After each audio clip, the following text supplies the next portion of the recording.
Hey, today we're checking out another zombie game, World War Z on MetaQuest. With up to 200 zombies on screen at any one time, why do I still feel lonely in this Left 4 Dead style team-based shooter? Let's get into it.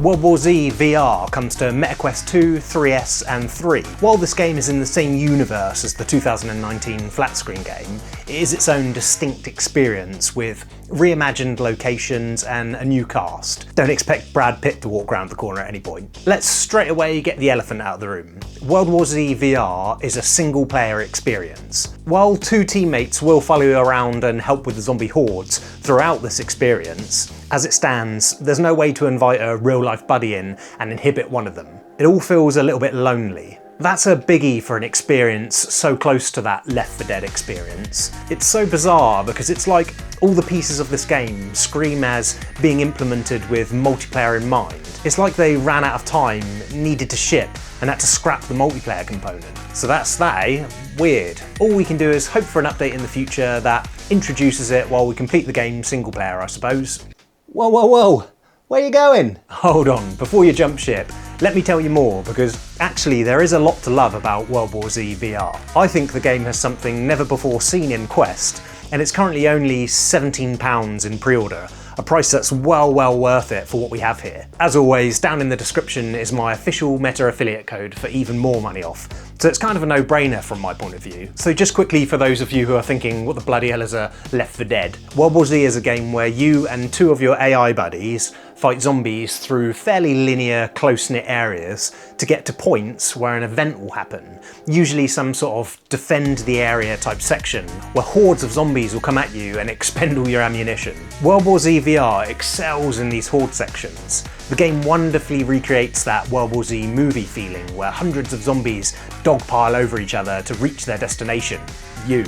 It looks really cool, and although a lot of the distant zombies are just a facade, there are a surprising amount of zombies on screen at any one time that you can actually unload on. Throughout the levels, before you get to the horde, you'll be hunting in every nook and cranny for keys, which will allow you to unlock conveniently placed automatic turrets and gun emplacements, as well as additional defences like electric floors and barbed wire fences at the horde sections. You'll only get a finite amount of keys, and there will typically be more choice to spend your keys on, so you have to spend wisely and make sure you cover all angles. As you traverse through the levels, you'll be treated to gun crates that could contain any unlocked weaponry up to that point, be it an upgraded sidearm to that of the silenced pistol you start with, to an AK-47 you can store over your shoulder. At the end of each level, you'll earn experience points based on performance, which will unlock new guns that will appear in those crates, as well as perks that will make the later levels a little bit more manageable. Early on, you'll unlock a perk that allows you to start off not only with your silenced pistol,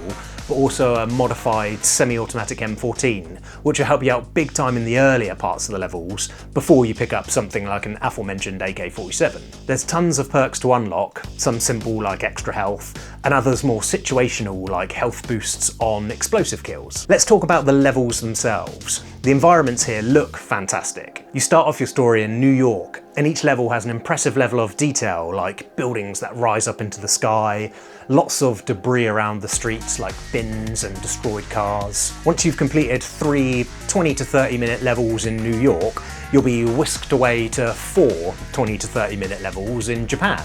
You'll immediately see the change from the wide streets of New York fighting through what now looks like the old streets of Nara, tighter and harder to avoid the chompy boys as they clamber over low roofs and jump out of second floor windows. While the game in general does feel like it has similarities to something like 2021's After the Fall, I think what we have here is visually superior and more varied in its levels. From Japan, there's 3 more unique countries you'll visit, all with 3 to 4 of their own similar length levels. Loads of content. Last up, how's the performance? My favourite aspect of any VR game. I'm really pleased, and kind of shocked to be honest with you because of some of these action set pieces, to say that World War Z VR on Quest 3 and 3S runs without a hitch. I haven't tried the Quest 2 version, but it's on there, amazingly. Even when seemingly hundreds of zombies are pouring through the streets, the game is rock solid in its performance. I know that the fact this game isn't a multiplayer game is a bit of a disappointment, but once you get over that and take the game for what it is, you'll just start to have fun with it. At no point does the game shudder and freeze, it's just good old-fashioned, well-optimised, arcadey fun. Don't expect an amazing story-driven experience like Metro Awakening. This is I've got an hour to spare, I'm going to jump in and shoot some zombies. Lots of zombies. And as mentioned, it's cheap as chips. Pick it up using the link in the description for an additional 10% off. Thanks for watching, my name's Dan as always, see ya!